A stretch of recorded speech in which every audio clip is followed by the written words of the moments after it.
Welcome to the History AI podcast, where the past comes alive with facts, anecdotes, and a dash of humor. Here are your hosts, Chuck and Marco. Welcome back to the History AI podcast, where history is always relevant because every episode we make is evergreen. You can listen today, next month, or years from now, and the stories, lessons, and debates will still matter. Before we begin, please subscribe to the podcast and leave us a 5-star review. That 5-star review really does help the show grow. It helps new listeners find us, and it tells the mysterious podcast algorithms that history deserves a seat at the table. Preferably, a seat with a comfortable chair. And snacks. History is easier to process with snacks. You can also suggest future episode topics through our social media pages. We read your ideas, and many of our best episodes begin with a listener suggestion. And don't forget that we have new History AI podcast merchandise available. You can find the merchandise link in the show notes. Also, stay tuned after the episode for the original song, The Roads They Never Chose. Today's episode deals with mass violence, forced deportation, starvation, disease, and the deaths of civilians, including children. We are going to discuss these events directly, but we will avoid unnecessary graphic detail. This is one of those subjects where language matters. Numbers matter, definitions matter, and the people whose lives were destroyed matter most of all. Today, we are examining the Ottoman deportations and death marches that devastated Armenian, Assyrian, and Greek Christian communities during the final years of the Ottoman Empire. These events did not all happen in exactly the same way, at exactly the same time, or under identical circumstances. Each community had its own history, geography, and experience. But their stories overlap. They unfolded during the collapse of an empire, the rise of extreme nationalism, the chaos of war, and a campaign to reshape the population of Anatolia and surrounding regions. The Armenian Genocide is the most widely known of these events. The mass killing and displacement of Assyrians is often called the Assyrian Genocide, or Sayfo, meaning the sword. The destruction and expulsion of Ottoman Greek communities is frequently described as the Greek Genocide. Estimates vary considerably. Roughly 1 million to 1.5 million Armenians are commonly believed to have died. Assyrian death estimates are often placed in the hundreds of thousands. Estimates for Ottoman Greek deaths also range widely, often from several 100,000 upward. Because historians use different dates, geographic boundaries, population records, and definitions, there is no universally accepted combined total. But when the victims of all three communities are considered together, the scale approaches or exceeds 2 million deaths, under many estimates. Behind those numbers were individual people, farmers, merchants, priests, teachers, craftsmen, mothers, fathers, children, people who had homes, routines, arguments, celebrations, debts, neighbors, recipes, jokes, and plans for the future. They were not born expecting to become statistics in a history book. To understand what happened, we have to begin before the First World War. The Ottoman Empire had existed for centuries. At its height, it ruled territory across southeastern Europe, Western Asia, and North Africa. Its population included Muslims, Christians, Jews, and many different ethnic and linguistic communities. That diversity did not mean equality in the modern sense. Non-Muslim communities generally occupied a legally subordinate position, although their exact treatment varied greatly across different periods and places. Armenians had lived for centuries across eastern Anatolia, the Caucasus, and major Ottoman cities. Constantinople, today's Istanbul, had a prominent Armenian population that included merchants, professionals, artists, and political figures. Assyrians, who belonged to several ancient Christian traditions, lived mainly in areas that now fall within southeastern Turkey, northern Iraq, northwestern Iran, and northeastern Syria. Greek-speaking and Greek Orthodox communities were spread across western Anatolia, the Black Sea coast, Thrace, Constantinople, and other regions. Some traced their local roots back many centuries. These communities were not foreign visitors who had recently arrived. They were woven into the history of the region. During the 19th century, however, the Ottoman Empire entered a period of crisis. It lost territory, faced military defeats, suffered economic pressure, and confronted nationalist movements among many of its peoples. European observers sometimes called it the sick man of Europe, which is one of those historical phrases that sounds clever until you remember that millions of people were living inside the so-called sick man. Empires are often discussed as if they are giant board game pieces. This empire moves here, that empire loses a province, somebody signs a treaty, and the map changes color. But every time the map changed color, ordinary people could find themselves on the wrong side of a new border, viewed with suspicion by a new government, or blamed for a defeat they did not cause. As the Ottoman Empire lost Christian-majority territories in the Balkans, large numbers of Muslim refugees fled or were driven into the empire's remaining lands. Many of those refugees had experienced terrible violence themselves. Their suffering was real. But trauma does not automatically produce compassion. Sometimes it produces fear, rage, and a desire for revenge against people who had nothing to do with the original crime. Ottoman officials increasingly feared that Christian minorities within Anatolia might cooperate with foreign powers or establish independent states. Suspicion became especially intense toward the Armenians. During the late 19th century, Armenian political organizations called for reforms, greater security, and in some cases national autonomy. Ottoman authorities frequently interpreted even moderate reform demands as separatist threats. Between 1894 and 1896, large-scale massacres under Sultan Abdulhamid II killed enormous numbers of Armenians. Estimates vary, but the victims numbered well into the tens of thousands and possibly much higher. In 1909, another major massacre took place in the Adana region. Armenians were again targeted, and thousands were killed. So when we arrive at 1915, we are not beginning with a peaceful society that suddenly lost its mind overnight. The machinery of persecution had precedents. The stereotypes already existed, the political fears already existed, the willingness to use mass violence already existed. What changed was the scale, the coordination, and the determination to permanently transform the population. In 1908, the Young Turk Revolution restored the Ottoman constitution. Many Armenians initially welcomed the revolution, hoping it would bring equality and legal reform. Committee of Union and Progress, commonly known as the CUP. 3 leaders became especially prominent: Talat Pasha, Enver Pasha, and Shamal Pasha. They governed during a period of military crisis, territorial loss, internal rebellion, and growing nationalism. By the beginning of the First World War, leading Unionists increasingly imagined the empire as a state centered on a Muslim and Turkish identity. That vision placed Christian communities in an increasingly dangerous position. The Ottoman Empire entered the First World War in late 1914 on the side of Germany and Austria-Hungary. Enver Pasha led an Ottoman campaign against Russia in the Caucasus. The campaign ended in disaster at Sarıkamış. Tens of thousands of Ottoman soldiers died, many from exposure and disease. Enver and other officials blamed Armenian disloyalty for the defeat. There were Armenian volunteers fighting alongside Russia, and there were Armenian revolutionary groups operating within and near the Ottoman Empire. Those facts became central to Ottoman accusations. But the existence of armed rebels or enemy volunteers does not make an entire civilian population guilty. That distinction is essential. Governments committing mass violence often point to a real security problem, then expand the definition of the enemy until it includes families, villages, children, religious leaders, and anyone who shares the targeted identity. A limited threat becomes the excuse for unlimited punishment. Armenian soldiers serving in the Ottoman army were disarmed and transferred into labor battalions. Many were later killed. Then, on April 24, 1915, Ottoman authorities arrested Armenian intellectuals, clergy members, journalists, doctors, politicians, and community leaders in Constantinople. Many were deported into the interior.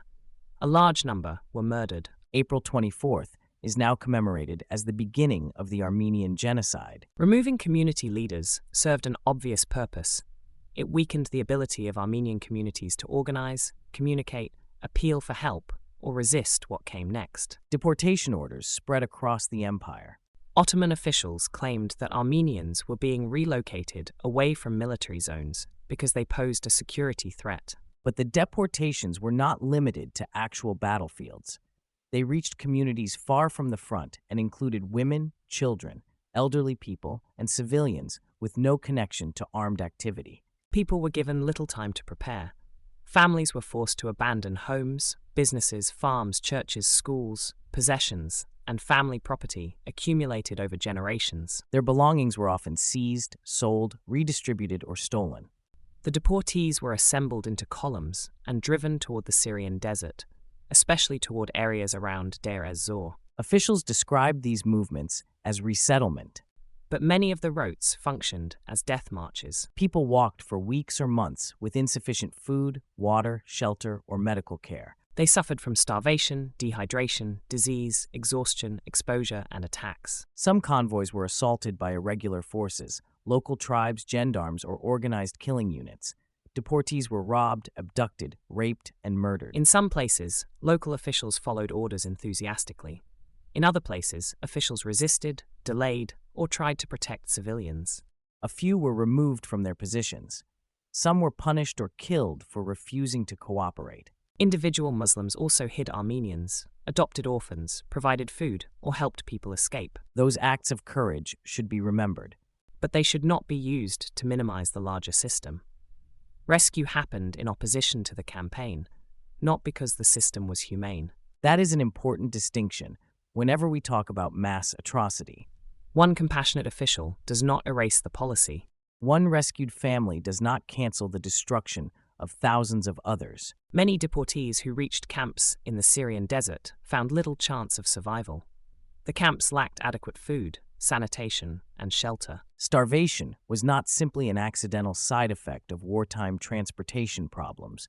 In many areas, deprivation was part of the process by which the deported population was destroyed. Survivor accounts repeatedly describe the disappearance of families, one person at a time. A grandparent unable to continue, a child dying from disease, a parent attacked while searching for food, a relative separated during the march and never seen again. The violence did not only kill people, it broke the chains of family memory. Photographs disappeared, cemeteries were abandoned, churches were destroyed or repurposed, place names changed, homes were occupied by others. Afterward, surviving children sometimes grew up without knowing their original surnames, villages, language, or religion. Some Armenian women and children survived through forced conversion, adoption, enslavement, or incorporation into Muslim households. The word survival becomes complicated in those cases. A person might remain physically alive while being permanently separated from family, culture, identity, and community. There were also Armenians who resisted. The defense of Van is one of the most frequently discussed examples. Ottoman authorities presented it as proof of a general Armenian rebellion. Armenians described it as self-defense against an approaching massacre. In several other locations, communities defended themselves when they believed deportation meant death. The resistance at Musa Dag later became one of the most famous episodes. A group of Armenian villagers held out on a mountain near the Mediterranean coast until French ships rescued many of them. These moments of resistance were remarkable, but they were exceptions. Most civilians had few weapons, little organization, and nowhere safe to go. At the same time, Assyrian communities were being devastated. The Assyrians were not one unified political body. They belonged to different churches, spoke different dialects, and lived under Ottoman, Persian, and local tribal authorities. That complexity has sometimes contributed to their suffering, receiving less international attention. Assyrians refer to the period as Sayfo, the sword. In regions such as Hakkari, Turabdin, Urmia, and surrounding districts, Assyrian villages faced attacks from Ottoman troops, irregular forces, and allied tribal groups. Some Assyrian communities were caught directly in the conflict between the Ottoman and Russian empires. Others were accused of supporting Russia or other foreign powers. Once again, entire civilian populations were treated as collectively guilty. Villages were destroyed. Residents were killed or driven from their homes. Those who fled often died from hunger, disease, exposure, or further attacks. Religious leaders were targeted. Churches and monasteries were damaged, looted, or abandoned. The destruction threatened not only lives, but the continuity of ancient Christian communities that had existed in the region for many centuries. Some Assyrians formed armed resistance groups, especially where they faced immediate attack. But military resistance did not protect the broader civilian population from catastrophe. Assyrian communities in parts of Persia, today's Iran, also suffered as Ottoman forces and allied groups moved through the region. Refugees fled repeatedly as control shifted. A place that seemed safe one week could become a battlefield the next. And there is a special cruelty in repeated displacement. You gather what remains of your family, walk to another town, try to begin again, then hear that the violence is approaching and have to flee once more. The body becomes exhausted, supplies disappear, trust collapses. Death estimates for Assyrians vary widely because population records were incomplete. Communities were scattered across several political territories, and the violence occurred in multiple waves. But historians generally agree that a substantial portion of the Assyrian population of the affected regions was killed or displaced. Ottoman Greek communities also faced escalating persecution. The Greek experience covered a longer and more geographically varied period, beginning before 1915 in some regions and continuing after the First World War. In western Anatolia, Greek communities faced boycotts, intimidation, forced migration, deportation, and attacks even before the Ottoman Empire entered the war. Authorities and nationalist organizations sought to reduce the Christian population in strategically important coastal areas. Greek men were conscripted into labor battalions, where many died from exhaustion, hunger, disease, and mistreatment. Greek civilians were deported from coastal regions into the interior. As with the Armenians, the official explanation often emphasized military security. And as with the Armenians, the treatment of women, children, and elderly civilians revealed a much broader goal. Along the Black Sea coast, especially in the Pontus region, Greek communities experienced deportations, executions, village destruction, and forced flight. Some Pontic Greek groups organized armed resistance. Ottoman authorities used that resistance to justify wider repression. The pattern should now sound familiar. Identify a real or alleged security threat. Treat the entire ethnic or religious community as responsible. Remove its leaders. Seize its property. Deport its civilians. Create conditions in which enormous numbers die. Then describe the outcome as an unfortunate consequence of war. After the Ottoman defeat in 1918, the violence did not simply end. The post-war settlement was unstable.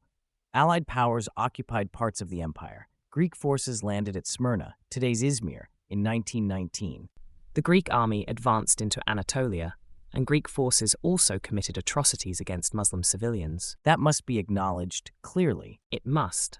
The suffering of one population does not excuse violence committed against another. Under Mustafa Kemal, later known as Ataturk, the Turkish nationalist movement fought against occupying forces, the Ottoman government, and rival territorial claims. The Greco-Turkish War ended with a Turkish nationalist victory in 1922. As Greek forces retreated, violence and destruction spread. Then Smyrna burned. The fire destroyed much of the Armenian and Greek quarters of the city. Large numbers of civilians were killed, and many more crowded onto the waterfront, desperate to escape. The exact responsibility for the fire remains debated, but the destruction of Smyrna became a symbol of the final collapse of the old Christian presence in western Anatolia. In 1923, Greece and Turkey agreed to a compulsory population exchange based largely on religion. Around 1 million or more Orthodox Christians left Turkey, while hundreds of thousands of Muslims left Greece. There were limited exceptions, including some Greeks in Constantinople and some Muslims in Western Thrace. The exchange was presented as a solution to ethnic conflict. But for the people forced to leave, it meant permanent exile. Imagine being told that your family's home is not truly yours because your religion places you on the wrong side of a new national border. Refugees arrived in countries they were supposedly returning to, even when they had never lived there, and sometimes did not speak the dominant language well. A person could be considered Greek by a treaty, but Anatolian by memory, food, music, accent, and family history. Or considered Turkish by officials, while having roots in a Greek village stretching back generations. National categories look much neater on paper than they do in human lives.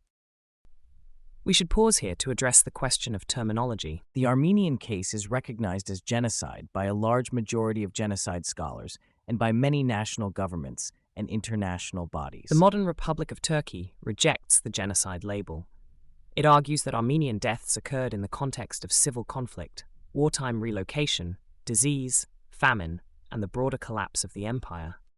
Turkish accounts also emphasize the deaths of Ottoman Muslims during the same period. Ottoman Muslims did indeed suffer on a massive scale during the late 19th and early 20th centuries. Many were killed, expelled, or displaced in the Balkans, the Caucasus, and Anatolia. That suffering is historically real and deserves study. But one population's suffering does not disprove the deliberate destruction of another. Multiple groups can suffer at the same time, and the causes of their suffering can be different. The genocide classification rests not only on the number of Armenian deaths, but on the coordinated arrests, deportation orders, property seizures, patterns of killing, destruction of communities, and evidence of intent among leading officials. Scholars continue to debate particular documents, local variations, chains of command, and the precise relationship between central orders and regional actions. Historical debate is normal. It is how knowledge is tested. But debate over details should not be confused with uncertainty about whether a vast civilian population was systematically destroyed. The Assyrian and Greek cases have received less scholarly and diplomatic recognition, although many historians classify them as genocides or as part of a wider campaign of demographic destruction against Ottoman Christians. Other historians argue for treating the Armenian, Assyrian, and Greek experiences separately because the timing, methods, political context, and available evidence differ. There is value in both comparison and distinction. Comparison helps us see shared mechanisms. Distinction prevents one community's history from being absorbed into another's. We should also be careful with the phrase death march. Not every deportation column followed exactly the same route or experienced exactly the same treatment. Some deportees were transported by rail for part of the journey. Some were sent into camps. Some were killed near their homes. Some were deported more than once. But the phrase accurately captures the experience of enormous numbers who were forced to travel under conditions that made survival unlikely. A government does not need to shoot every victim directly in order to cause mass death. When authorities knowingly send civilians into a desert without adequate food or water, death is not an unpredictable accident. Starvation can be a weapon. Exposure can be a weapon. Disease can be turned into a weapon when people are deliberately placed in conditions where disease becomes unavoidable. Bureaucracy can also become a weapon. That may be the most unsettling part. Mass atrocity is often imagined as an explosion of uncontrolled hatred. Sometimes it is, but it can also involve paperwork, schedules, property inventories, transportation orders, coded telegrams, local administrators, police units, tax records, and officials arguing over who gets an abandoned house. Evil does not always enter the room shouting. Sometimes it enters carrying a folder and asking for a signature. The confiscation of property was central to the destruction. Deportation removed people from the land. Confiscation made their return far less likely. Armenian, Assyrian, and Greek homes, farms, shops, factories, churches, and community buildings were transferred, occupied, sold, or absorbed into the emerging national economy. New owners gained a material interest in the victims, never coming back. That is one reason mass displacement can become self-reinforcing. The state removes a community.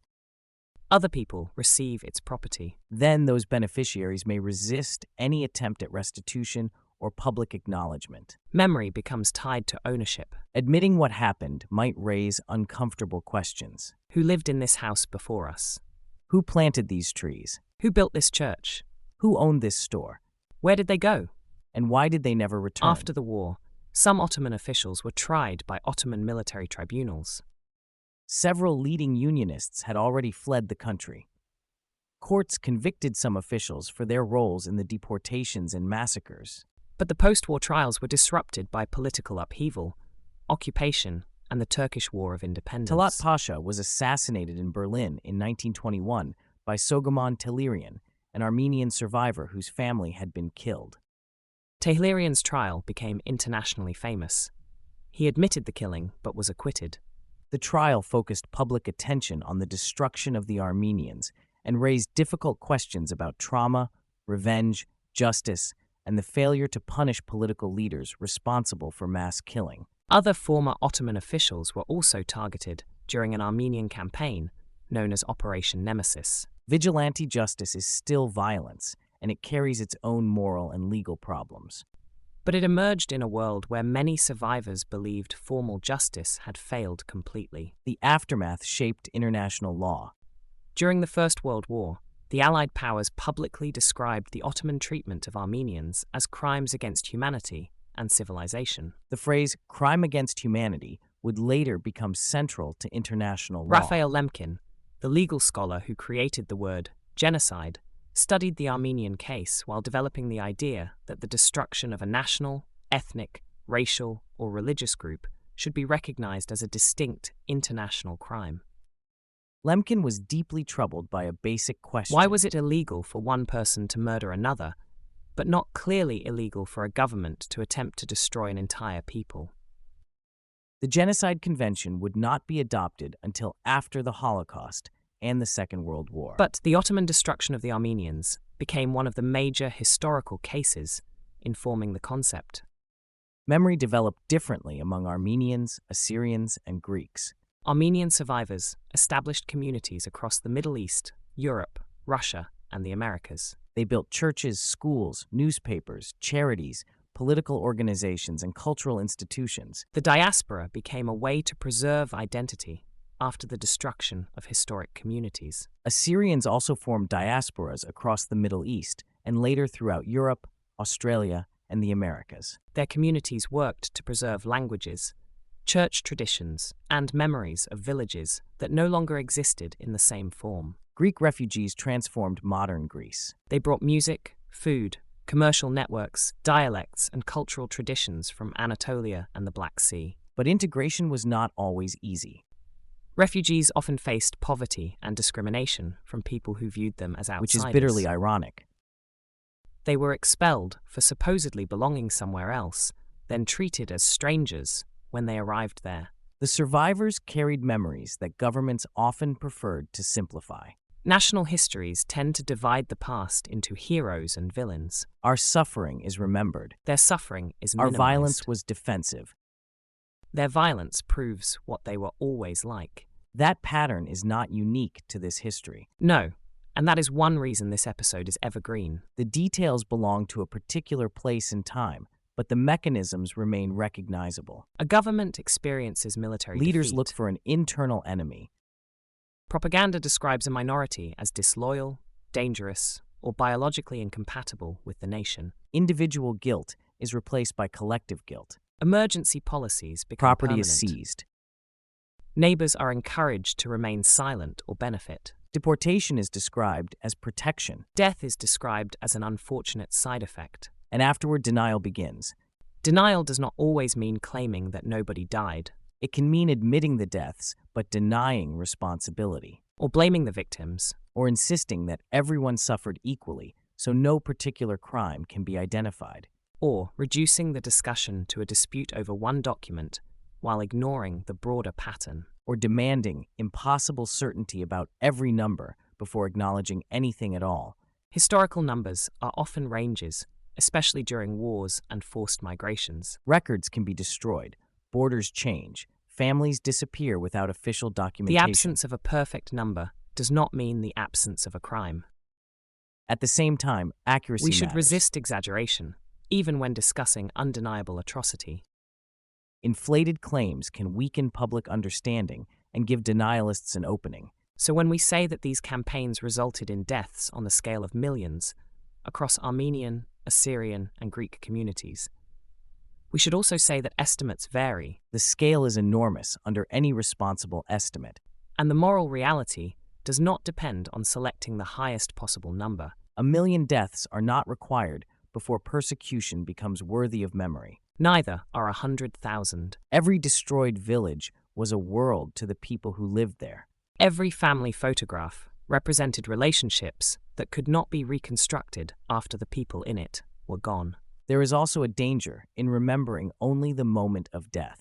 The victims had histories before they became victims. Armenians were not merely people who were deported in 1915. Assyrians were not merely people attacked during Sayfo. Greeks of Anatolia were not merely refugees waiting at Smyrna. These were communities with literature, worship, architecture, tragic, education, humor, regional rivalries, family traditions, and ordinary daily life. To remember only their destruction is to allow the destroyers to define their entire story. Commemoration should include what was lost, but also what Languages survived. survived.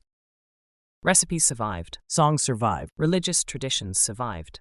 Family stories survived, sometimes in fragments. And descendants continue to ask questions about villages their grandparents or great-grandparents left behind.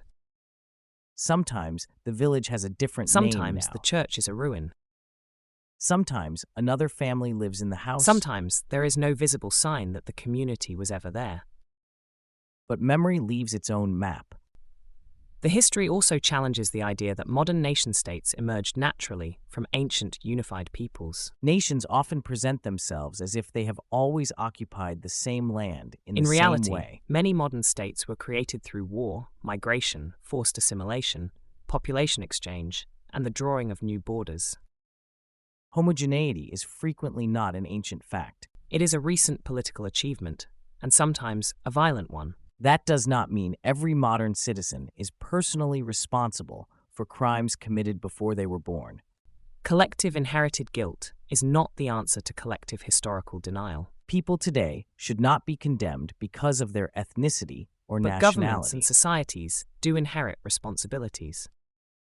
The responsibility to preserve evidence, To allow open scholarship, to allow open discourse, to acknowledge suffering honestly. and to resist political myths that turn murder into patriotism.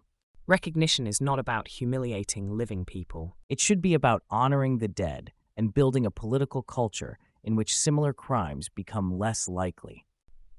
That process can be difficult because national identity often depends on heroic founding stories. Every nation wants a clean origin story. A brave A great people leader rises. appears. The homeland is saved. The flag waves, The music swells. and nobody asks who used to live in the neighborhood. Real history is rarely that clean. Mature patriotism should be able to face complexity. It should be possible to value a country without pretending its history contains no It should also be victims. possible to acknowledge crimes committed against one community without denying crimes committed against another. Armenian suffering does not erase Muslim suffering. Muslim suffering does not erase Armenian suffering. Greek atrocities do not erase the destruction of Ottoman Greek communities. Assyrian resistance does not justify the destruction of Assyrian civilians. Historical honesty is not a competition in which only one group is allowed to grieve. The challenge is to recognize different experiences without collapsing them into a vague statement that war is terrible and everybody did bad things. War is terrible, and many sides But may historians commit crimes. must still ask who made which decisions, who controlled which institutions, who issued which orders, and who had the power to stop what was happening. Responsibility becomes meaningless when it is spread so evenly that nobody can be held accountable. There is another lesson here about language. The Ottoman government used administrative language to describe destructive policies. Relocation, Security, abandoned property, temporary measures. dangerous populations. Words When can hide people are violence. discussed only as a security problem, their humanity starts disappearing from public view. That does not mean every government security concern is invented. It means security claims must be examined carefully, especially when they are used against entire communities. Ask whether the policy distinguishes civilians from combatants. Ask whether children are being treated as threats. Ask whether property seizure appears to be a hidden motive. Ask whether relocation conditions make survival possible. Ask whether people will be allowed to return. Ask who benefits when they disappear. Those questions remain relevant far beyond the That Ottoman is why Empire. we keep saying these episodes are evergreen.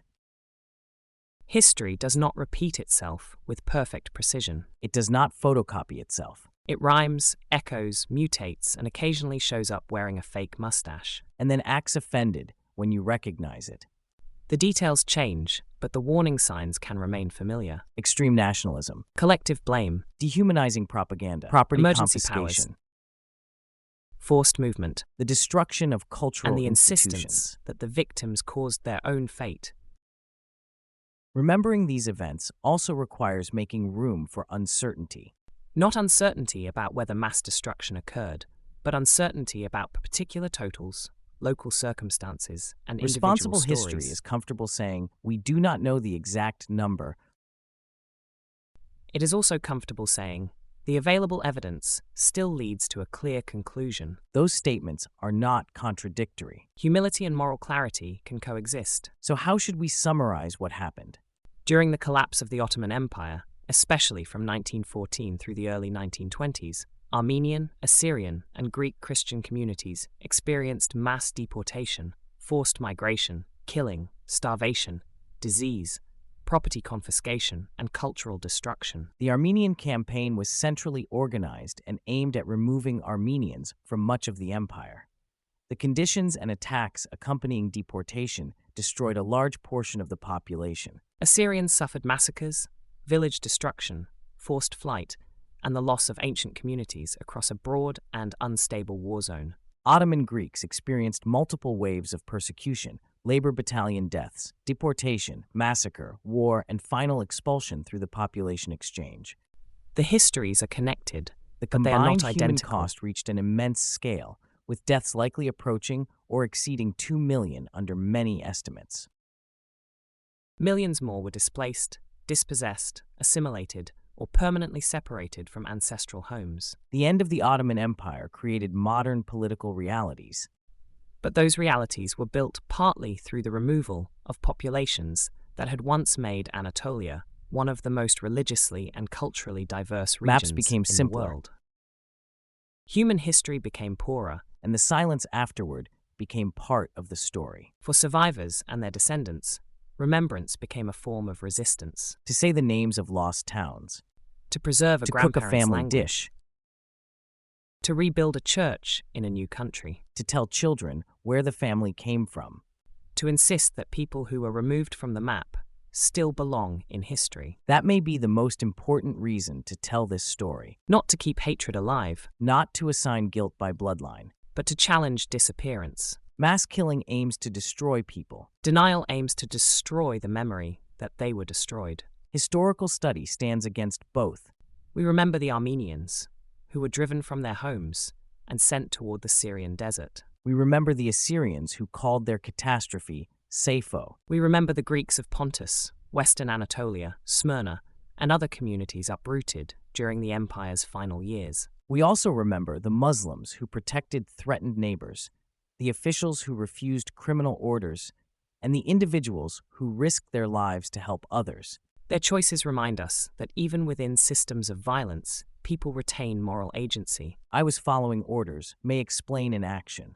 It does not automatically excuse it. Everyone believed it may describe a society. It does not make the belief true. It was wartime provides context. It does not suspend humanity. And that brings us to the end of today's episode. This was not an easy subject, but it is an important one. We want to give special thanks to everyone who listened. Your support all the way makes it through. possible for us to keep producing thoughtful, evergreen episodes about the people and events that shaped our world. Please rate the podcast, subscribe, and share this episode with someone And remember, who values a history. 5-star review helps the podcast grow. It makes the show easier to discover and helps us reach listeners who may never have heard these stories. You can suggest future topics through our social media pages. Tell us which events, people, empires, mysteries, or overlooked communities you would like us to cover. And take a look at the new History AI podcast merchandise. The link is waiting for Thank you again in for the show listening. notes. Keep asking questions Keep examining the evidence. and keep history alive. We'll see you in the next episode of the History AI podcast.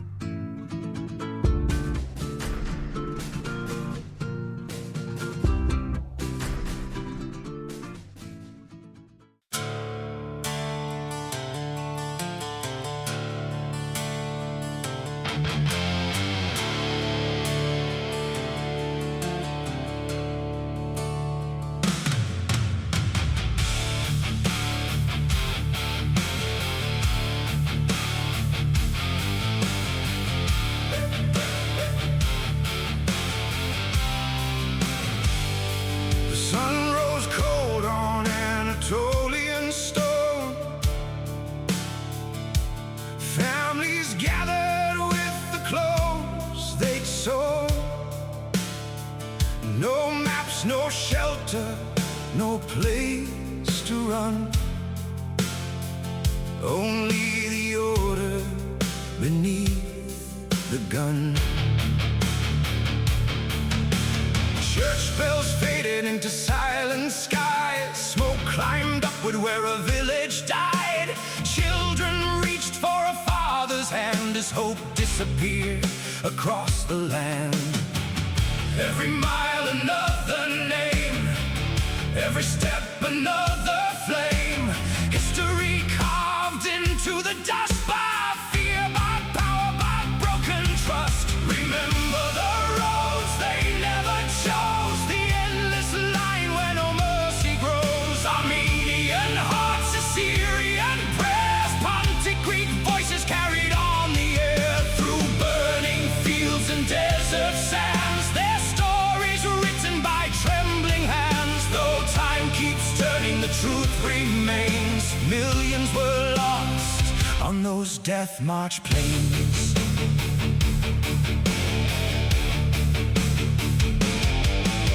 The Euphrates carried whispered cries, while empty churches watched the skies. Ancient languages, songs and dreams were scattered far beyond the streams. Mothers carried what little remained, bread and memories wrapped in pain. The mountains echoed every farewell, 1,000 stories no one could tell.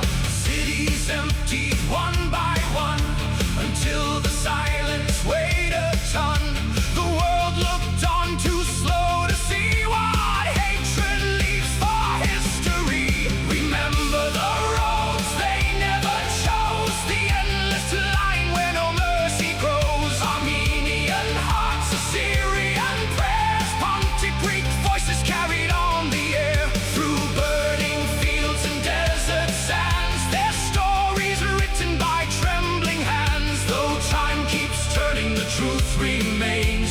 Millions were lost on those death march plains. No victory waits where innocence falls. No empire stands forever tall. The stones remember every tear, though decades fade from year to year. Speak their names so they're not erased. Hold their memories in a sacred place. For every child who never came home, for every family left alone.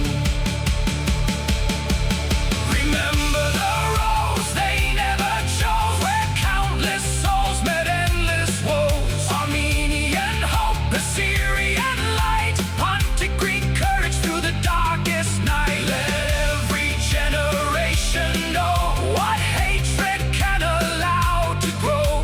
Until the world has learned their names, we'll keep alive their fading flames.